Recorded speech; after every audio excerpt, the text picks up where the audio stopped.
Guys, today we will discuss the revaluation of assets and liabilities when partner retire और death of A partner.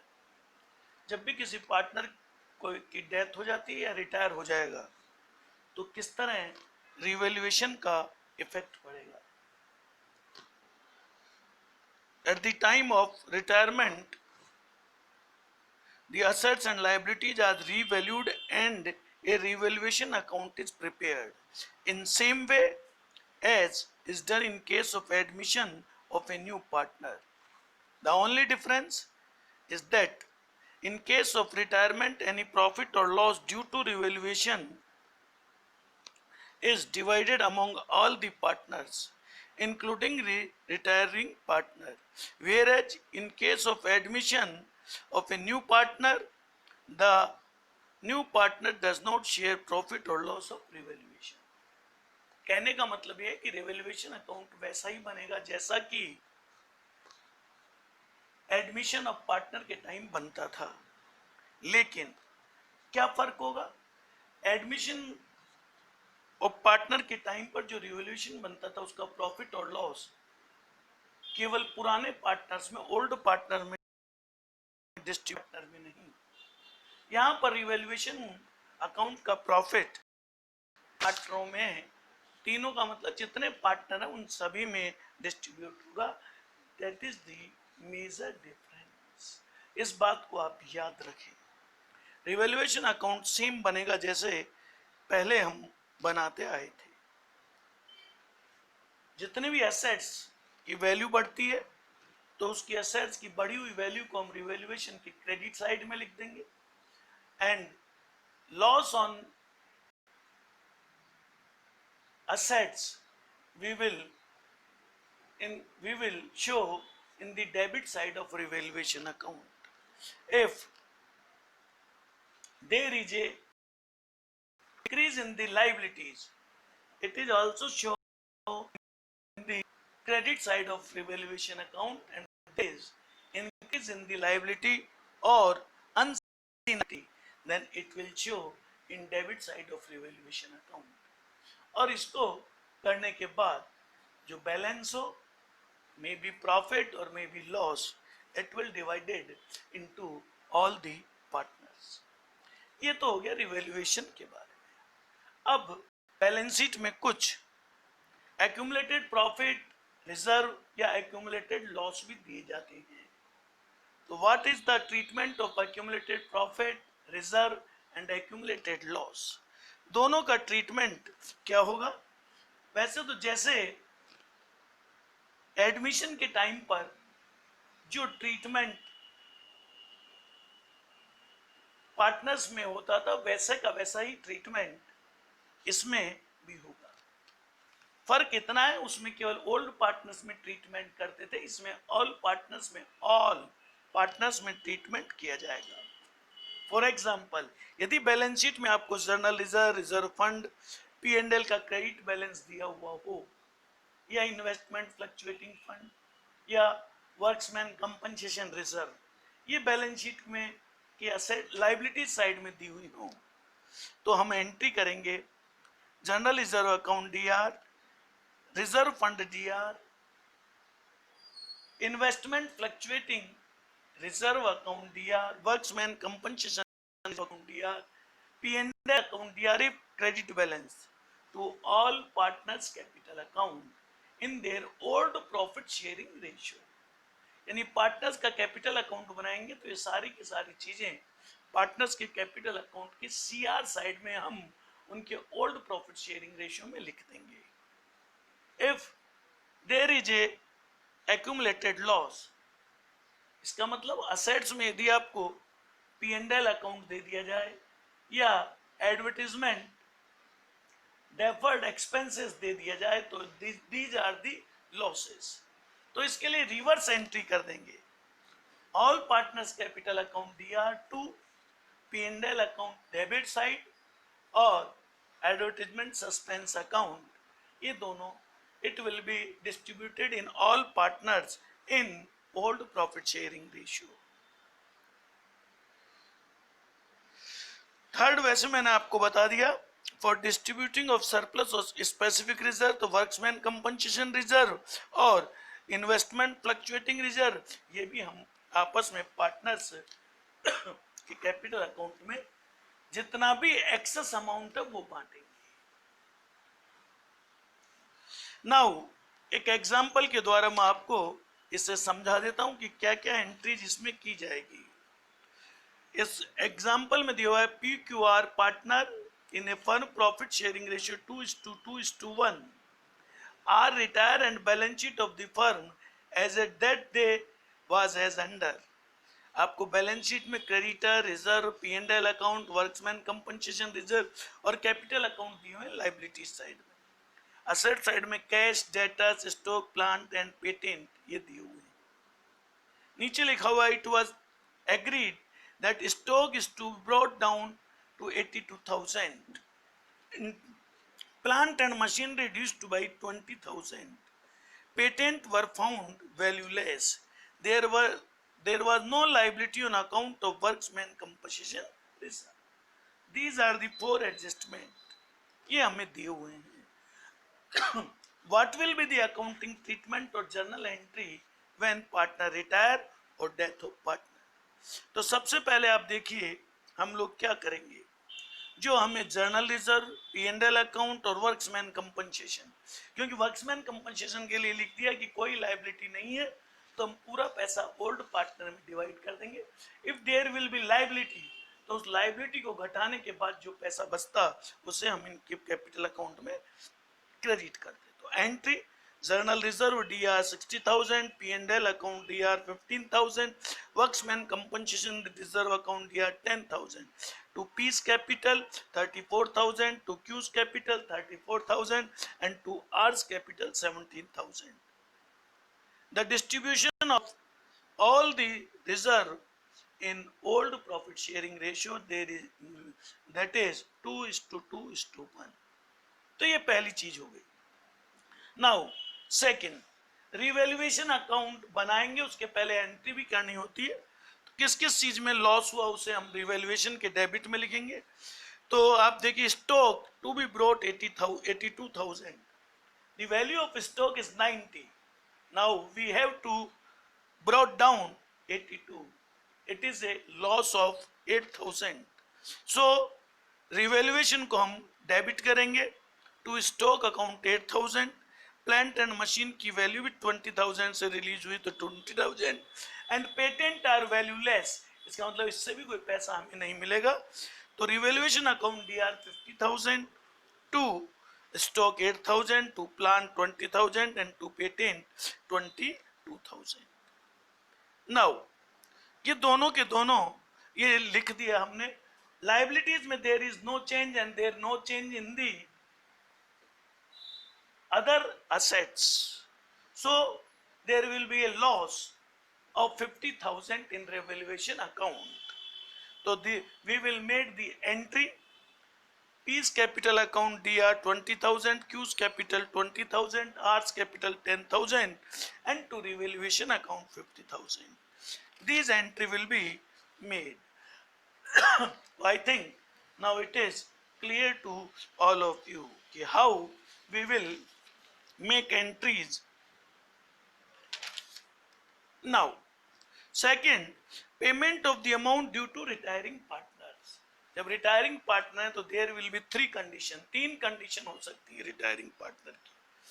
First, उसे total payment दे दिया जाए, second उसे partly payment दे दिया जाए, और थर्ड उसके पैसे को एज ए लोन फर्म में डिपॉजिट कर लिया जाए।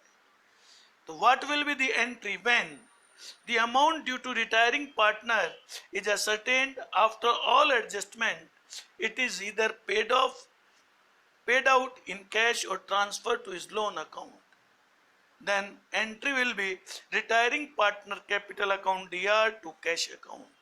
यदि उसे कैश दे दिया जाए तो रिटायरिंग पार्टनर कैपिटल अकाउंट को डेबिट कर देंगे और कैश अकाउंट को क्रेडिट कर देंगे। If there is a loan, कि उसका पैसा लोन में ट्रांसफर कर देंगे, तो entry will be retiring partners capital account DR to retiring partners loan account. और यदि कुछ पैसा पार्टली दे दिया और पार्टली हमने लोन में रख लिया हो, entry will be retiring partner capital account DR to cash and to retiring partners loan account. ये एंट्री हम कर देंगे। Remember, the amount of loan is repaid to him according to the term of the agreement, but in the absence of agreement, the retiring partner is entitled to interest at the rate of 6% per annum till loan is paid off. As I told you when I taught you chapter first, fundamental of partnership, when there is a no agreement, what rules will be applicable on the partners. Now I will explain how the question is solved. It is the full question. I will tell you about the entries first, then revaluation account, then capital account, and then balance sheet. This is the full question. This type of question will be seen in the CBSE examination. Listen carefully. ABC partners, profit sharing 532, their balance sheet of as at 1st April 2018 as follows. आपको दिया creditor, employ provident fund, reserve fund, workmen compensation reserve, ABC की कैपिटल। Asset side में cash, debtors, stock, furniture, patent, building, goodwill. And what are the conditions? C retires on the above date. Partners agree. Goodwill is valued 2 years of purchase of average profit. Last 2 year profit is 14. Last 4 year profit for the 31st March ending 2015 में 14,400, 16 में 20,000, 17 में 10,000, 18 में loss 15,600। तो इन चारों सालों का average profit और इसका 2 ईयर परचेज ये गुडविल निकालेंगे। 5 year provision for doubtful debts, stock be appreciated 10%, patent are valueless, building be appreciated 20%, credited is to be paid 2,000 more than the book value. सबसे पहले first we will do the entries. How we will do the entries? पर जो भी हमारे पास reserve है पहले हम उनको डिस्ट्रीब्यूट करेंगे। तो what will be the entry? Remember, employ provident fund never been distributed among partner. It's a liabilities. Then there are two reserve. First, reserve fund account DR and worksman compensation, या मैंने separate entry कर दी है तो आप देख ले, दोनों की कंबाइंड एंट्री भी कर सकते हैं। Reserve fund account DR to S to B to C capital, और ये 1:, इसको 5:3:2 में हमने डिवाइड कर दिया।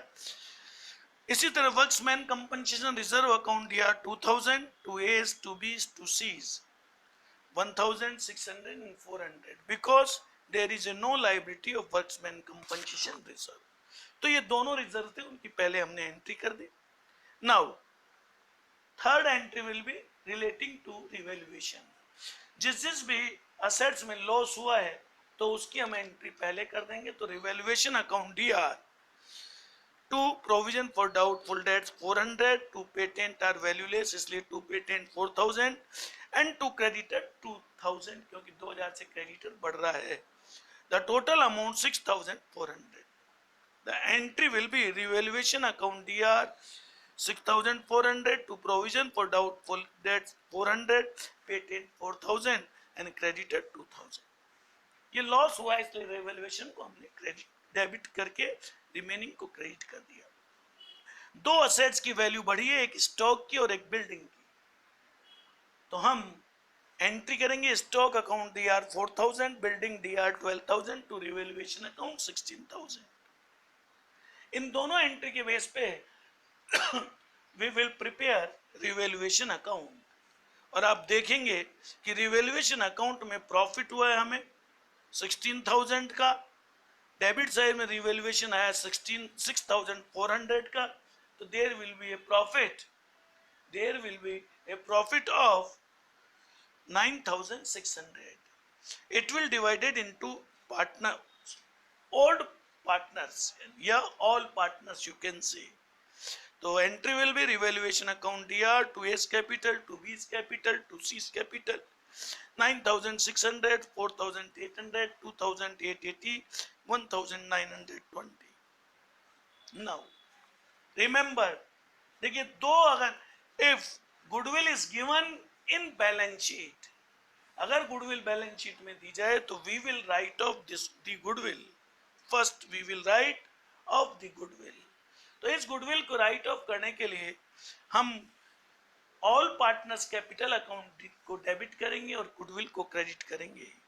तो S capital, B's capital, C's capital 3000, 1800, 1200 to goodwill account 6000। यदि ये ध्यान रखें कि असेट्स में दी हुई गुडविल और नीचे एडजस्टमेंट में दी हुई goodwill both are separate thing. तो पहले वाली असेट्स में जो दी गई है उसको हम राइट ऑफ करेंगे, यदि नहीं दियो तो हम ये एंट्री नहीं करेंगे।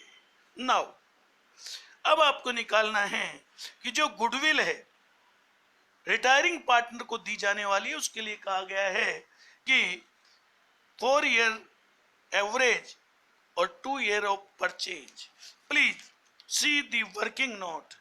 आप वर्किंग नोट देखेंगे तो कैलकुलेशन ऑफ गुडविल में 4 साल का प्रॉफिट हमने जोड़ लिया, उसमें से 1 साल का लॉस माइनस कर दिया, 40,000 आ गया, इसमें 4 साल का भाग लगा दिया, 10,000, 2 टाइम 20,000। ये 20,000 it is the goodwill of firms goodwill. अब इसमें इसका शेयर जो सी रिटायर हो रहा है उसका शेयर है 2/10, तो there will B 4,000. This 4,000 will be distributed among remaining partners in their gaining ratio. तो हम एंट्री करेंगे क्योंकि ए और बी दोनों गेनिंग पार्टनर हैं और देनी है सी को, तो एस कैपिटल 2500, बीस कैपिटल 1500 टू सीस कैपिटल 4,000। ये एंट्री गेनिंग रेशियो में की जाएगी और जो गेन करने वाले पार्टनर है उनको डेबिट और जिसको देना है उस पार्टनर को क्रेडिट। और लास्ट में हमें ये कहा गया है सी का पैसा लोन में ट्रांसफर कर दिया जाए, तो first we will prepare capital account, then we will do the entries. Now first how we will prepare revaluation, as I told you earlier, जितने भी लॉसेस हुए वो हमने डेबिट में लिख दिए, इसमें प्रॉफिट हुए वो हमने क्रेडिट में लिख दे। There is a 9600 profit and we have transferred this amount to all partners capital account. Now C capital account, first by side में बाई बैलेंस हमने सीडी लिख दिया, तीनों की कैपिटल जो हमें दी गई है 50,000, 35,000, 25,000। देन जो जो पार्टनर्स की इनकम हुई है उसको क्रेडिट में लिख देंगे, जो जो लॉस हुए वो पार्टनर को हम डेबिट में लिख देंगे, या जो हमने एंट्री की है पीछे उसकी लेजर बना लें। This capital account is the laser of journal entry. तो सबसे पहले हमने रिजर्व फंड बांटा है, इट इज द इनकम, हमने बाई साइड में लिख दिया 3000, 1800, 1200। देन वर्क्समैन कंपनसेशन रिजर्व बांटा, हमने वो लिख दिया। देन रिवैल्यूएशन अकाउंट हमने का प्रॉफिट बांटा, वो लिख दिया। क्या क्या नुकसान हुआ, फर्स्ट जो गुडविल हमने राइट ऑफ की वो डेबिट में लिख दिया हमने।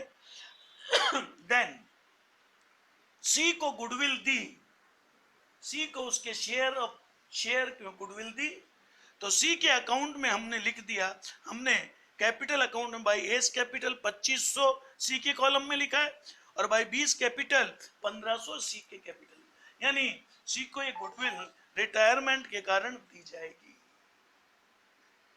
तो इसके क्रेडिट में लिख दिया। और देगा कौन कौन, ए एंड बी। तो हम डेबिट साइड में लिख देंगे टू सीज कैपिटल, ए के कॉलम में 2500 और बी के कॉलम में 1500। That is the total transaction हमने कर लिया। अब इसका बैलेंस निकाल लेंगे क्रेडिट साइड में से डेबिट साइड का घटाने के बाद। तो सबसे पहले सी रिटायर हो रहा है, तो सी के टोटल को देखें। इसमें 32,520 रुपए इसका क्रेडिट साइड का टोटल है, 1200 रुपए इसमें डेबिट साइड में है। तो पूरा पैसा यदि जब तक ये नहीं कहा जाए कि इसको पे कर दिया जाए, तब तक हम ये मान कर चलेंगे कि इट इज ए लोन। तो हम डेबिट साइड में टू सीज लोन करके और बैलेंस अमाउंट 31,320 लिख देंगे, और बाकी ए और बी के क्रेडिट में से डेबिट का अमाउंट घटाकर टू बैलेंस सीडी करके हम 53,300 और 36,980 हम इसका बैलेंस निकाल लेंगे। And this will shown in the liability side of balance sheet. Now balance sheet creditors 2000 बढ़ाकर लिख दिया हमने। अब सीज लोन, क्योंकि ये भी हमारी लायबिलिटी है, तो हमने जो कैपिटल अकाउंट में लोन था वो लिख दिया। एम्प्लॉय प्रोविडेंट फंड मैंने आपको बताया था कि इट इज लायबिलिटी, तो ऐसे कैसे हमने लिख दी। और कैपिटल ए और बी जो नई कैपिटल आई, इन दोनों की बैलेंस करके 53,300 एंड 36,980 करके हमने क्रेडिट इसमें लायबिलिटी साइड में लिख दी। Now balance sheet asset side में कैश जो हमें 2000 दिया गया था, 2000 लिख दिया। Debtors minus provision, now 8,000 minus 400 equal to 7,600 हमने ये इसमें लिख दिया। Then stock 44,000, furniture as usual 30,000, building 72,000। Now question is complete these are the two working note as I told you. So I think now it is clear to all of you. If you have any doubt, please call me. Thank you very much. Have a nice day. I will give you the exercise separately.